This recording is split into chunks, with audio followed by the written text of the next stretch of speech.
Assalamualaikum warahmatullahi wabarakatuh. Bismillahirrahmanirrahim.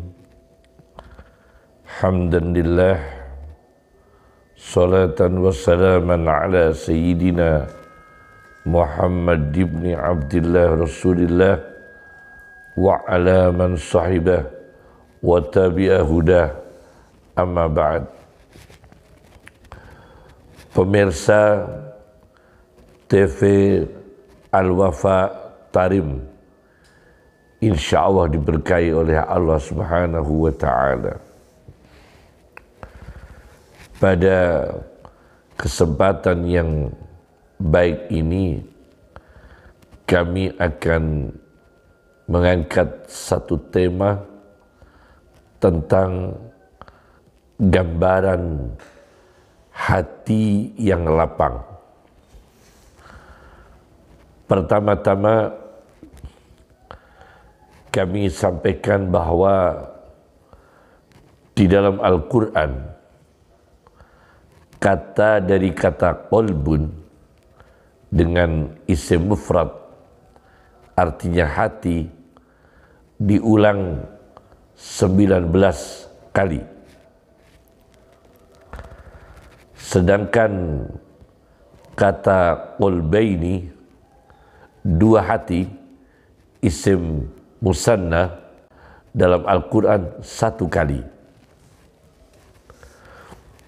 Kemudian kata qulub dalam bentuk jamak yang artinya beberapa hati, qulub jamak dari kata qalbun dalam Al-Quran 112 kali. Jadi total qalb dari kata qalbun, dari kata qalbaini, dari kata qulub sebanyak 132 kali. As-Sayyid Al-Habib Al-Kutub Abdullah ibn Alawi Al-Haddad dalam sebuah kitabnya, di dalam sebuah kitab tanya jawab dengan beliau, namanya An-Nafaisul Ulwiyah fil Masailis Sufiyah, di halaman 105 beliau As-Sayyid Abdullah ibn Alawi Al-Haddad ditanya dari kalamnya Imam Al-Ghazali, dari apa yang dikatakan Al-Ghazali, laisa kullu ahadin lahu qalbun, tidaklah setiap satu manusia semua punya hati. Yakni Al-Ghazali mengatakan tidak semua manusia berhati. Bagaimana Sayyid Abdullah bin Alawi Al-Haddad menjawab? Beliau mengatakan yang dimaksudkan Al-Ghazali, tidak semua manusia memiliki hati adalah yuridu rahimahullahu ta'ala wa nafa'a bihi. Imam Ghazali bermaksud al-qalba al-haqiqiyah ialah potensi hati yang hakiki, alladhi yafqahu wa ya'qilu anillahi ta'ala, yang memahami, yang punya potensi akal pemahaman dari Allah Subhanahu wa ta'ala, yakni potensi yang ada pada organ hati yang disebut dengan al-qalbu as-sanubari. Itu organ. Nah, potensinya adalah makna syarif, yaitu sesuatu yang maknawi, yakni sesuatu yang non fisik, yang mulia, memahami. Karena Al-Quran di surat Qaf ayat 37, inna fi zalika la zikra liman kana lahu qalbun, sesungguhnya di dalam perkara itu, yakni dihancurkannya umat-umat dulu, kaum-kaum dulu sebelum orang-orang kafir Mekah, la zikra, sungguh di situ ada pelajaran, pengingat, mau'izah, liman kana lahu qalbun, bagi orang yang punya hati, yakni punya pemahaman, punya perenungan, punya iktibar, mengambil pelajaran. Kemudian As-Sayyid Abdullah bin Alawi Al-Haddad mengangkat satu ayat lagi di surat Al-A'raf ayat 179, lahum qulubun la yafqahuna biha, bagi mereka dari kalangan jin dan manusia yang ahli jahannam mempunyai hati yang tidak dipakai mereka untuk memahami ayat-ayat Allah, untuk mencapai pada iman kepada Allah Subhanahu wa ta'ala. Kemudian hati ini apabila punya potensi memahami dengan aktif, dengan baik, maka hati itu bisa menjadi lapang, atau yang disebut dengan kata sa'atus sadri, kelapangan dada, kelapangan hati. Bagaimana gambarannya? Ada seorang ulama, Al-Hakim At-Tirmidzi, di dalam kitabnya Nawadirul Usul fi Ma'rifati Ahbari Rasul sallallahu alaihi wasallam, karya Hakim At-Tirmidzi, jilid 2, halaman 27, 28, 29.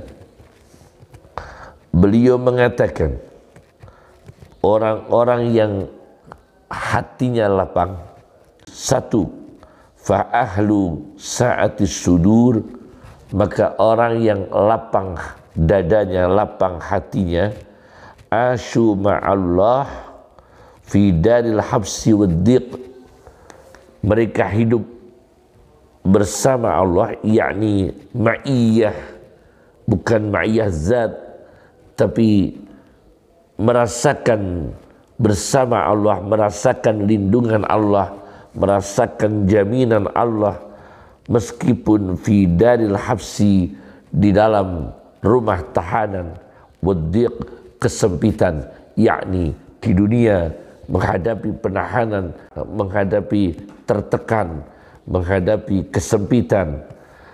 Aisyah ahlil jinan, seperti hidupnya ahli surga, seperti hidupnya ahli surga. Dan ini mereka dapatkan karena cahaya, an-nur, cahaya dari Allah Subhanahu wa ta'ala yang masuk pada hati mereka. Maka dada mereka, hati mereka menjadi lapang. Karena apa? Mereka menyerahkan diri pada tadbirillah, diatur oleh Allah Subhanahu wa ta'ala. Karena menyerahkan diri pada tadbirnya Allah, Allah Maha mengatur, maka hati menjadi lapang. Muncullah ridha dalam teologi tasawuf, dalam terminologi tasawuf. Yang kedua, hati yang lapang mencapai gelar siddiqiyah. Gambaran hati lapang yang kedua, orang yang hatinya lapang itu proses membawa manusia pada level siddiqiyah, sangat jujur. Kemudian Al-Hakim At-Tirmidzi menjelaskan di dalam kitabnya Nawadirul Usul di halaman yang sama, yakni 27, digambarkan ketika Sayyidah Maryam mendapatkan informasi akan dianugerahi oleh Allah Subhanahu wa ta'ala seorang anak ajaib, yakni Isa alaihi salam, tanpa ayah. Maka Maryam ini mengalami kebingungan yang disebut dengan proses khirah. Di sempitnya hati, kebingungan. Di surat Ali Imran 47, Maryam alaihissalam mengatakan, anna yakunu li waladun walam yamsasni bashar. Bagaimana saya kok bisa punya anak padahal tidak pernah satupun manusia menyetubuhi saya. Kemudian di surat Maryam ayat 20, Maryam berkata, walam aku baghiyah, dan bukanlah aku seorang pelacur, bukanlah aku seorang pezina, aku tidak pernah melakukan zina. Kegelisahan Maryam, kok bisa punya anak tanpa ayah? Kemudian informasi datang lagi, qala kadzalikillahu yahluqu ma yasha, yahluqu ma yasha. Surat Ali Imran ayat 2 ayat 47. Informasi datang, seperti itulah Jibril datang menginformasikan, seperti itulah Allah menciptakan sesuatu yang dikehendaki. Tidak ada yang sulit bagi Allah, termasuk menciptakan anak dari Maryam tanpa ayah. Akhirnya setelah mendapatkan informasi ini, hati menjadi lapang. Fa'absarat, Maryam akhirnya mengerti. Wa az'anat, tunduk li hukmi rabbiha, kepada hukum Tuhannya. Karena tunduk, akhirnya disebutkan gelar Maryam, hatinya lapang, takdir Allah yang di luar kemampuan akal manusia diterima dengan ridha, takdir Allah yang di luar kemampuan akal manusia, termasuk lahirnya anak tanpa ayah. Dan Maryam akhirnya wasaddaqat bikalimati rabbiha. Surat At-Tahrim ayat 12. Dan Maryam membenarkan, mengimankan kalimat-kalimat Tuhannya. Nah, karena inilah akhirnya Maryam mendapatkan gelar wa ummuhu siddiqah. Al-Maidah ayat 75. Maryam adalah ibu Isa alaihissalam, seorang siddiqah, wanita yang sangat jujur. Oleh karena itu, orang yang diberikan gelar siddiqah seperti Maryam mendapatkan gelar siddiq, ini orang al-baligh, orang yang mendapatkan gelar siddiqah, ya, maka kata ini orang adalah orang yang sangat jujur dengan kesaksian Allah Subhanahu wa ta'ala. Ini gambaran orang yang dilapangkan hatinya. Kemudian yang ketiga, gambaran orang yang dilapangkan hatinya. Dengan dilapangkan hatinya, manusia mendapatkan ilmu pengetahuan. Saya baca dalam kitab yang sama, Nawadirul Usul fi Ma'rifati Ahbari Rasul sallallahu alaihi wasallam, karya Hakim At-Tirmidzi, jilid 2 halaman 29. Di sini dijelaskan ada satu hadis Nabi sallallahu alaihi wasallam ketika Nabi Muhammad sallallahu alaihi wasallam sedang berkhutbah di atas mimbar, datanglah seorang laki-laki. Kemudian laki-laki itu mengatakan, wahai Rasulullah, aku datang seorang manusia yang tidak memahami apa-apa dari perkara Islam. Yakni saya belum paham apa-apa dalam Islam. Maka Rasulullah SAW dengan tawadhu'nya, dengan santunnya, dengan kasih sayangnya, beliau turun dari mimbar dan menghentikan khutbahnya.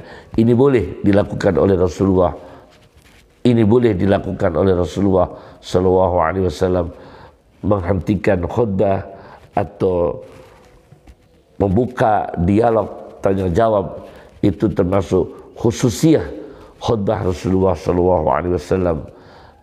Bisa dibaca dalam kitab Al-Khosaisul Kubra karya Jalaluddin As-Suyuti. Wa wudi'a lahu kursiyun, maka disiapkanlah kursi untuk Nabi sallallahu alaihi wasallam. Fajalasa alaihi, kemudian Nabi duduk di atas kursi. Fa'allama, kemudian mengajarkan ilmu tentang Islam terhadap orang laki-laki itu.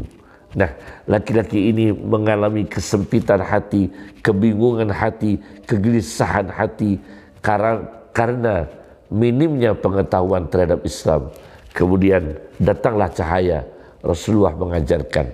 Maka ulama datang mengajarkan kepada orang awam, itu membawa orang awam ini hatinya lapang dengan ilmu-ilmu syariah, hatinya lapang dengan ilmu-ilmu akhlak Nabi, hatinya lapang dengan ilmu-ilmu sunnah Rasulullah sallallahu alaihi wasallam. Yang keempat, hati lapang itu hati yang bersih. Kenapa demikian? Karena penyakit jiwa di dunia ini, patologi jiwa di dunia ini, kalau sudah masuk ke surga, penyakit-penyakit jiwa ini tidak dibahas ketika di surga. Karena di surga sudah tidak ada sombong, sudah tidak ada pamer, riya. Tetapi ada satu penyakit yang memang dibersihkan oleh Allah, sampai di surga pun dikhususkan untuk dicabut. Ayat 43 surat Al-A'raf, Allah berfirman tentang ahli surga, wa naza'na ma fi sudurihim min ghillin, dan aku cabut penyakit yang ada pada hati-hati mereka. Meskipun sudah masuk surga, maka dicabutlah penyakit hati khusus, min ghillin, dendam. Jadi orang yang ingin hatinya lapang, bersihkan hati kita, khususnya dendam kepada siapa saja. Maka kita harus saling menghormati, saling menyayangi, saling menasihati. Amar ma'ruf nahi mungkar dengan kasih sayang. Amar ma'ruf nahi mungkar dengan rasa keadilan. Amar ma'ruf nahi mungkar dengan aktif, khisbah dengan aktif. Tetapi jangan ada rasa dendam, jangan ada rasa antagonis, permusuhan. Nah, ini saya baca di dalam tafsir Asy-Sya'rawi yang terkenal dengan kata khawatir imaniyah, yang terkenal dengan khawatir imaniyah, tafsir Mutawalli Sya'rawi di jilid 7 halaman 91.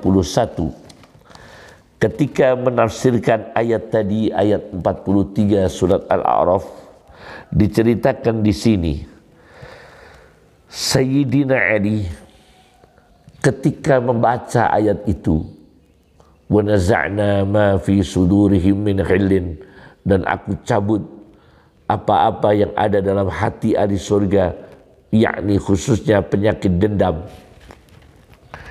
Maka Sayyidina Ali berdoa. Sayyidina Ali berdoa ketika membaca ayat itu, Allahumma ja'alni ana. Sayyidina Ali radhiyallahu anhu berdoa, Allahumma ja'alni ana, ya Allah jadikan aku, diriku, wa Utsmana dan Utsman, wa Tulhata dan Tulhah, wa Zubair dan Zubair. Jadikan semua ini min haula'i, di antara orang-orang ahli surga yang tidak ada rasa dendam. Ini luar biasa Sayyidina Ali, karena mereka yang disebut oleh Ali ini, oleh Sayyidina Ali, tokoh-tokoh hebat ini, insya Allah ahli surga, tokoh-tokoh hebat ini yang dimuliakan oleh Allah, sahabat Nabi yang disebut ini tadi, semua sahabat yang disebut oleh Sayyidina Ali dalam doanya ini adalah alladzina waqa'a bainahumul khilaf fi mas'alatil khilafah, ialah orang yang terlibat perselisihan dalam masalah suksesi khilafah, pergantian khalifah. Nah, Sayyidina Ali maka berdoa, ya Allah jadikan saya dan mereka-mereka ini yang terlibat dalam perselisihan khilafah, saya, Utsman, Tulha, Zubair, semoga termasuk orang-orang ahli surga yang dicabut perasaan dendamnya. Luar biasa doa Sayyidina Ali. Inilah manusia-manusia yang berhati lapang, para sahabat Nabi, seluruhnya para sahabat Nabi, istri-istri Nabi, ummahatul mukminin, adalah manusia-manusia yang dimuliakan Allah Subhanahu wa taala. Kita wajib menteladaninya, kita wajib mengambil pelajaran dari beliau-beliau, para sahabat Nabi, para istri-istri Nabi sallallahu alaihi wasallam, khususnya dari Rasulullah sallallahu alaihi wasallam, pada keluarga Nabi sallallahu alaihi wasallam. Kita ambil supaya hati kita ini lapang, yaitu bersih hati, khususnya dari rasa dendam. Cukup dari kami, semoga bermanfaat. Assalamualaikum warahmatullahi wabarakatuh.